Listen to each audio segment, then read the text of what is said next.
Hello, good evening. Ayyappa പ്രീതിയും അമൃതാനന്ദമയി പ്രീതിയും NSS പ്രീതിയും SNDP പ്രീതിയും നേടി ഇടതുപക്ഷം കരുത്ത് നേടുകയാണോ? പ്രതിപക്ഷ നേതാവ് വിമർശിക്കുന്നത് പോലെ ഇടതുപക്ഷം പിണറായി സർക്കാരും തീവ്ര വലതു ചിന്താഗതിക്കാരായി മാറുകയാണോ? കാഷായ വസ്ത്രം ധരിക്കുമോ മുഖ്യമന്ത്രി പിണറായി വിജയൻ? സമുദായ സംഘടനകളുടെ പ്രീതിക്കായി ഇടത് സർക്കാർ ഇടതുപക്ഷ രാഷ്ട്രീയത്തിൽ വെള്ളം ചേർക്കുന്നുണ്ടോ? ഇടതുവിരുദ്ധതയിലൂന്നിയ സമദൂര സിദ്ധാന്തം കൈയൊഴിഞ്ഞ് NSS ഇടതോരം ചായുന്നു? അതോ ശബരിമല വിഷയത്തിലെ മാത്രം വിഷയാധിഷ്ഠിതമായ നിലപാടാണോ?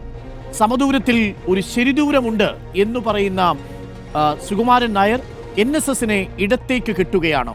അതല്ല, ഇത് ആഗോള അയ്യപ്പ സംഗമ വിഷയത്തിൽ മാത്രമുള്ള NSSന്റെ പ്രതികരണമായി കണ്ടാൽ മതിയോ?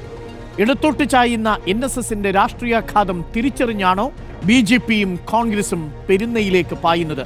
സുകുമാരൻ നായരെ ലക്ഷ്യം വെച്ചുള്ള ചില കരയോഗങ്ങളുടെ നീക്കത്തിനു പിന്നിൽ രാഷ്ട്രീയ പിന്തുണയുണ്ടോ? ശരിയിലേക്ക് ആരുടെ ദൂരമെന്നാണ് ചോദ്യം.